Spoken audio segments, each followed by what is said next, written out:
काय उपयोग आहे घरात शिरून? सगळं केलं, संपलं सगळं. आता कसं होणार आमचं? बाबा प्लीज असं बोलू नका. मी आहे ना, तुमचा मुलगाच आहे ना मी. आणि मुलगा असताना आई वडिलांनी भविष्याची काळजी करायची नसते.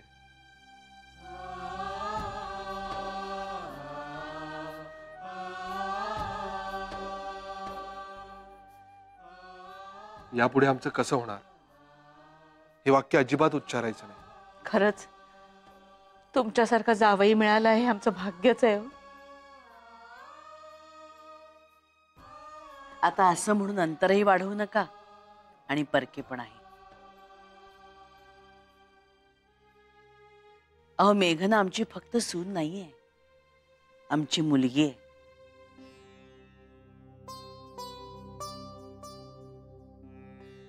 तसाच आमचा आदित्य तुमचा फक्त जावई नाहीये, मुलगा आहे तुमचा.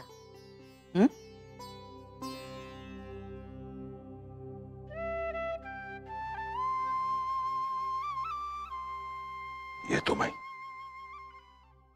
ऐका,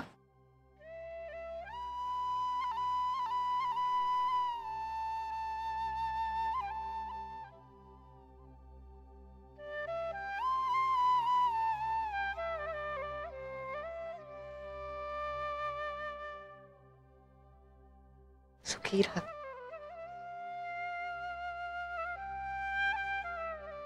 काळजी घ्या स्वतःची आणि बाबांनाही सांभाळ.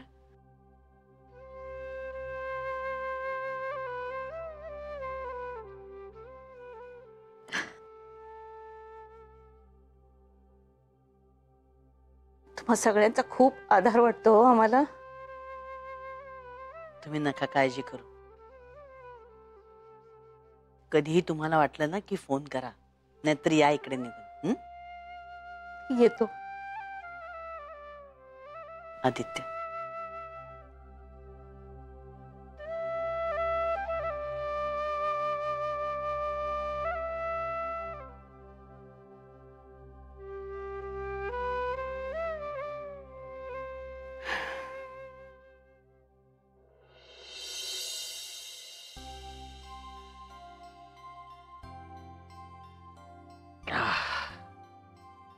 आज माई आणि नानांची मान अगदी ताट झाली असेल ना? खरंच रे अमित, मला सुद्धा ना खूप अभिमान वाटला आदित्यचा. म्हणजे असं वाटलं ना की अरे आत्ता कॉलेजमधून बाहेर पडून नोकरीला लागलेला हा मुलगा एवढा मोठा झाला. बघ ना किती खंबीरपणे तो मेघनाच्या बाबांच्या पाठीशी उभा राहिला. म्हणजे विजय आपण सगळेच धीर देत होतो त्यांना, पण शेवटी त्याची गोष्ट वेगळी आहे का? हो किती आदर वाटला असेल ना त्यांना त्याचा. हो रे. त्यांनी केवढं घाबरवलं होतं नाही आपल्याला. मी तर पार गेलो होतो असून असून. म्हटलं आता कायमचा पुतळा बसवणार आपल्या हॉलमध्ये बहुतेक. काही नव्हतं का तसं मला सांग बरं. तो बाबाजीचा गजर झाला म्हणून अनलॉक झाले ते. अनलॉक मेल होतो असून असून. विनोदी सिच्युएशन होती बरं. त्याच्यात माई सुरू झाली बाबाजी. आणि ती त्यात तू पण काय करणार. म्हणजे सिच्युएशनच तशी होती. त्यावेळी जे सुचलं ना ते आम्ही केलं. पण म्हणून तुझ्या भाषेत झाले ना ते अनलॉक. मला ना आता माईला छळायला एक नवीन मुद्दा मिळालाय. बाबाजी करतो बघ तिला. तिला सांगून येतो जरा आदित्यसाठी काहीतरी कर. म्हणजे त्याला शाबासकी द्यायला पाहिजे, बाकी काही नाही. चला आलो मी. बाबाजी लक्ष असू दे हिच्यावर. तो आलो आलो आलो आलो.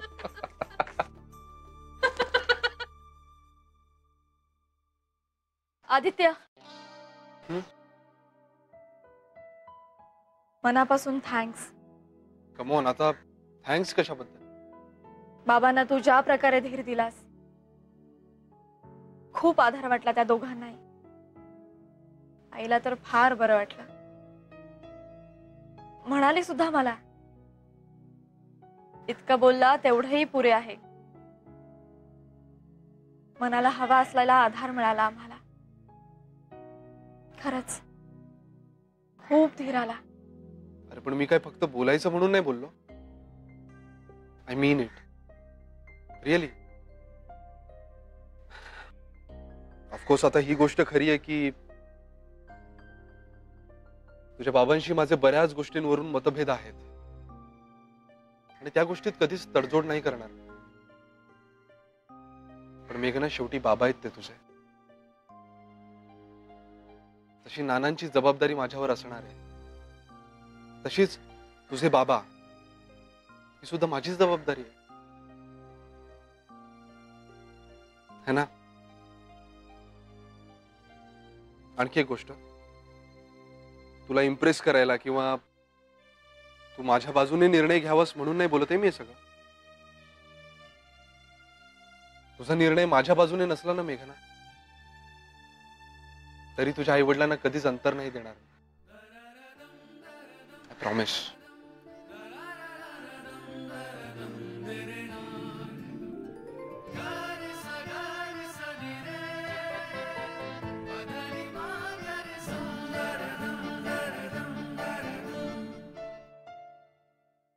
सांगतेस काय संजीवनी? असं म्हणाला आपला बाबड्या. मॅच्युअर झाला नाही. हो ना, जीवनाचं अगदी सार्थक झाल्यासारखं वाटलं मला. माधवीताईंना सुद्धा किती भरून आलं होतं हो. सुरेश रावांना फार आधार वाटला बरं का आदित्यचा. फार कोलमडून गेले होते. नाही, साहजिक आहे ग. जन्मभराची कमाई अशी का फटक्यात गेली म्हटल्यानंतर कोणीही कोलमडणारच. पण अमितनी आणि आदित्यनी अगदी छान हाताळली बरं का परिस्थिती. खूप अभिमान वाटला मला त्या दोघांचा. अशावेळी मला काय वाटलं सांगू? आपण जे लहानपणापासून त्यांच्यावर संस्कार करण्याचा, त्यांना वळण लावण्याचा प्रयत्न करतोय ना, ते अगदी योग्य होते. माझं ज्ञानामृत काय.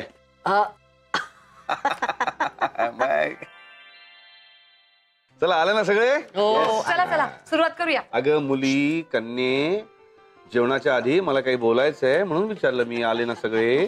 नाना, अहो आमरसपुरी आहे. आत्ता कुठे बोलायचं काढताय? आत्ताच. हाच तो क्षण, हीच ती वेळ. अरे, आमच्या मोठ्या चिरंजीवांनी छोट्या चिरंजीवांसाठी टोस्ट प्रपोज केलाय ना. टोस्ट म्हणजे जो इंग्रजी सिनेमात दाखवतात तसा? करेक्ट. पण वाईन कुठे याच्यात? वा, नाही ठीक आहे, पाणी ही सही. चला चला, बोला बोला, पटापट बोला. आता लांबलचक भाषणच करतो. चालेल चालेल चालेल, तू बोलत राहा तोपर्यंत तुझ्या वाटणीचा आमरस मी संपवून टाकते. अरे मुलानो जरा मुद्द्यावर या रे पटकन, मुद्द्यावर. तिला गुद्दा हरा आता. काय चाललंय? ओके, तर ही टोस्ट रेस करण्याची जी काही पद्धत आहे ती वेस्टर्न पद्धत आहे, पण ती मला खूप आवडते. जनरली वाईन ग्लास उंचावून गुड हेल्थ आणि प्रॉस्परस लाईफसाठी टोस्ट रेस करतात. पण त्याहीपेक्षा त्या निमित्ताने जे एकमेकांविषयी बोलतात ना, ते मला खूप आवडतं. सो आपल्या या देसाई फॅमिलीनी ही पद्धत आता अंगवळणी पाडून घ्यावी अशी माझी इच्छा आहे, असं माझं म्हणणं आहे. तथास्तु. अच्छा, म्हणजे हे जे काही सगळं आज आहे ते आपल्या बाळ आदित्यसाठी आहे तर? ऑफकोर्स.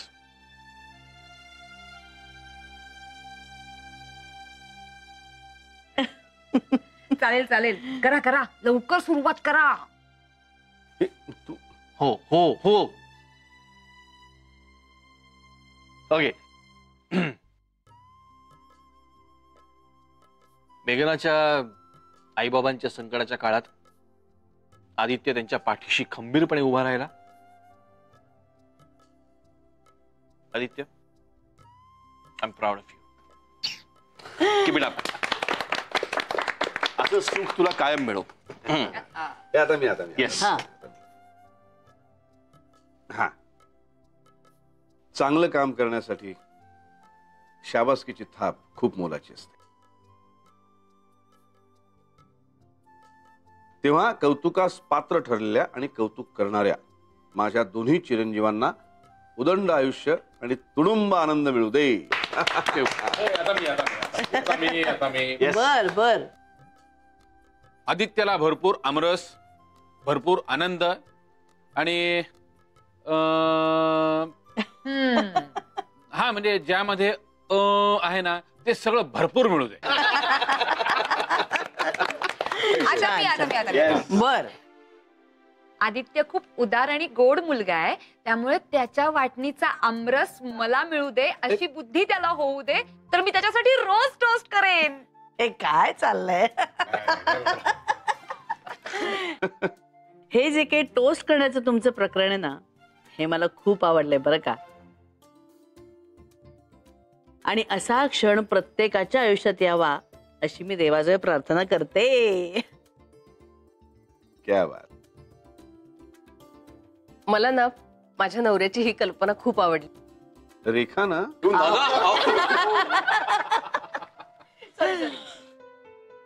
बर. तर मला माझ्या नवऱ्याची ही कल्पना खूप आवडलेली आहे. आणि मला असं वाटतं ना की याच्यातून ना विशेषतः मुलांना चांगलं काहीतरी करण्यासाठी किंवा चांगलं अचीव करण्यासाठी खूप छान प्रेरणा मिळेल.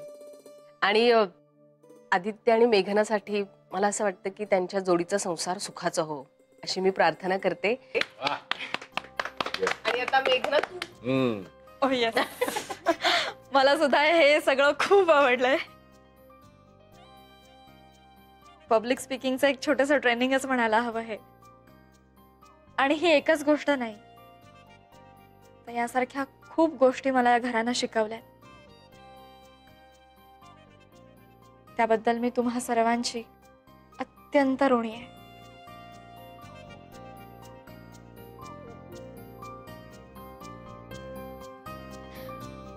आणि त्याही पेक्षा मी ऋणी आहे ह्यासाठी की माझ्या अनेक चुका तुम्ही सगळ्यांनी नेहमीच पोटात घेतल्या.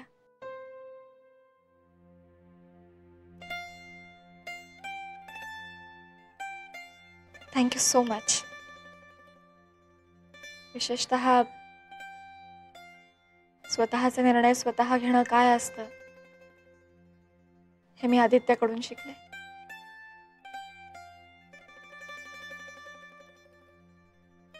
तो तर माझा बेस्ट फ्रेंडच आहे. त्यांनी जे काही केलंय माझ्यासाठी ते फक्त ग्रेट ह्या शब्दातच सांगता येईल.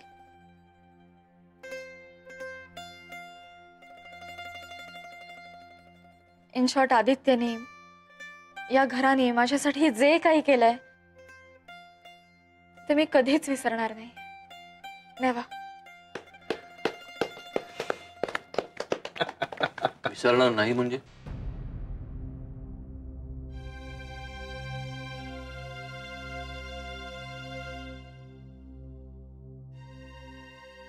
चाललीस कुठे? नाही ना? मग असं निरोपाचं भाषण कशासाठी देतेस? गंभीर केलं वातावरण सगळं उगीचं. हे काही नाही का. चल. वाटी माझ्याकडे. हो ग बाई, हावरट कसे.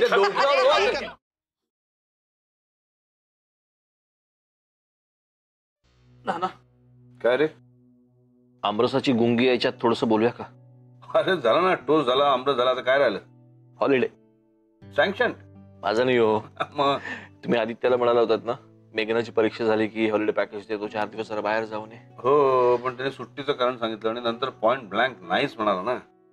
मग आता आपण त्याला सांगू पॉइंट ब्लँक गपचूप जायचं 4 दिवस बाहेर म्हणून. त्यासाठी हा घाट घातलाय सगळा आमरस आणि टोस्ट. पण ना त्याच्यावर थोडं तडपण आणायला हवं आपल्याला. त्यांच्यात जे काही छोटं मोठं असेल ना ते संपून जाऊ दे एकदाच. खरंय तुझं.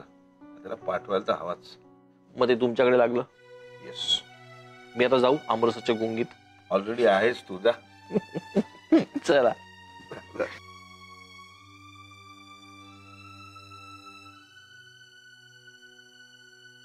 हा, तो बघ.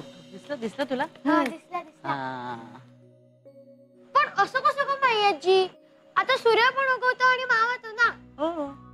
पण हा पोलस्टार तेवढं तिथेच अखंड. तरी सुद्धा तो तिथेच असं कसं? Pole star. माई अहो ध्रुव तारा. अगं बाई ध्रुव तारा होय. मग असं बोला की मिलानो मराठीमध्ये. नाही म्हणजे शास्त्रीय कारण मला माहिती नाही हा तो तिथे काय आहे ते. पण माझी आजी की नाही लहानपणी आम्हाला एक गोष्ट सांगायची ती मला अजून आठवते. राजपुत्र ध्रुव त्याच्या सावत्र आईच्या आणि सख्ख्या वडिलांच्या मांडीवर बसला होता. त्यांनी दिलं त्याला ढकलून. आपल्याला उच्च पद मिळालं नाही ह्याचं त्याला शल्य राहिलं मनात. मग काय करणार. मग त्याने घोर तपश्चर्या केली, ज्ञान प्राप्त केलं आणि मग त्याला उच्च स्थान मिळालं आणि असं अढळ पद मिळालं की त्याला तिथून कोणीच हलवू शकत नाही. असा ध्रुवाचा झाला तारा, ध्रुव तारा. तरी सुद्धा त्याला स्टडी आणि होमवर्क करावा लागलाच ना. मग तपश्चर्या म्हणजे तेच ना. करेक्ट. हसायला काय झालं तुला. पण सायंटिफिक रिझन सांगा ना नीट. अरे त्याची जागाच तशी आहे ना, सगळ्यात उंच. हा पण मग सूर्य पण तेवढा लांब आहे की आणि उंच. तरी तो मावळतो. ध्रुव का मावळत नाही. या इकडे आम्ही तुम्हाला सांगतो. उठा. येस माई तुम्ही अच्छा नाही ना. माई. बरं आता समजा मी सूर्य आहे आणि तुम्ही पृथ्वी. आणि आता माझ्या भोवती गोल फिरा. दोन दोन पृथ्वी. अरे नाही, पृथ्वी एकच. तुम्हा दोघांना कळावं म्हणून तुम्हा दोघांनाही गोल फिरायला सांगितलं. ठीक आहे गोल फिरा. पण स्वतः भोवती गोल फिरता फिरता माझ्या भोवती गोल फिरायचा. बरोबर ना. हा बरोबर. हा चलो start. Yes good, very good. सावकाश. येस हळू हळू साक्षी. Good good. थांबा थांबा. ओके आता मला सांगा, तुम्ही गोल फिरत असताना मी तुम्हाला पूर्ण वेळ अखंडपणे दिसत होते. नाही. आम्ही तिथे गेलो की तू दिसत नव्हतीस. आणि इथे आलो की दिसायचीस. करेक्ट. हेच झालं सूर्याचं उगवणं आणि मावळणं. आणि ध्रुव तारा. आदित्य प्लीज इकडे ये ना. मी येस येस तूच ये ना प्लीज. सावकाश. थांब इथे. आता परत तसंच गोल फिरायचंय पण मान थोडीशी कलती करून. का बरं. कारण 23.5 अंशांनी पृथ्वीचा आज कललेला आहे ना. मान थोडीशी वाकडी करा आणि पुन्हा तसंच गोल फिरायचं. ओके हा स्टार्ट. Yes very good. हळू आदळाल. हळू हळू हळू. अरे seriously very good very good. शाबास. हे बस बस बस बस चक्कर येईल. आता मला सांगा, तुम्ही गोल फिरत असताना तुम्हाला आदित्य काकाचा चेहरा पूर्ण वेळ दिसत होता. हो तो खूप उंच आहे ना. आमच्या डोक्यावरच येत होता. अगदी बरोबर. ध्रुव ताऱ्याची म्हणजे पोल स्टारची अगदी तशीच पोझिशन असते. म्हणजे पृथ्वीच्या उत्तर ध्रुवाच्या जवळजवळ डोक्यावरच असतो तो. म्हणूनच तर अखंडपणे दिसत राहतो तो आपल्याला. The guiding north star. कळलं. म्हणजे अजून बऱ्याच गोष्टी आहेत तुम्हाला सांगण्यासारख्या पण आजच्या पुरतं एवढंच पुरे. हे पण कळलं ना तुम्हाला. हो आज सॉलिड मजा आली मेघना काकू. आता पोलस्टारला बघताना आधी काकाची आठवण येणार है ना. हे नक्कल नक्कल करतोय माझी. त्याचं कशाला कान धरतोय. हा तू नाना आणि आम्ही तुम्ही तिघांनी हात ठेवला ना त्यांच्या डोक्यावर मग ते असंच वागणार. बरं चला आज खूप ज्ञान मिळालंय की नाही. आज खूप टाइमपास केलात तुम्ही. चला आता दमला असाल की नाही तुम्ही. गुड नाईट म्हणा त्यांना. चला चला पळा. Good night. Bye bye. Good night good night. मेघना गुड नाईट. हा स्वीट ड्रीम्स. माई पण ना.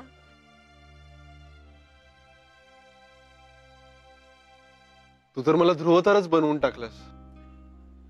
तू आहेच ना माझा ध्रुव तारा.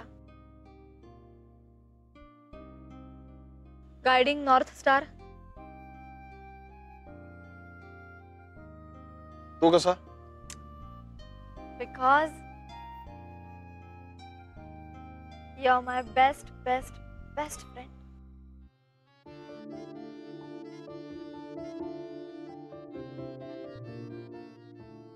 बघ ना,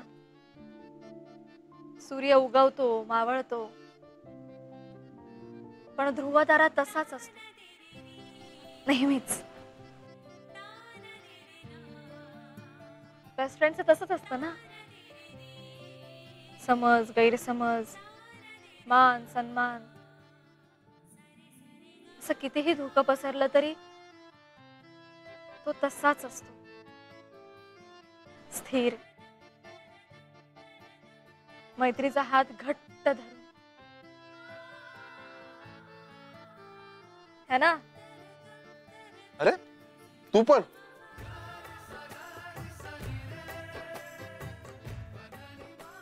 हम्म.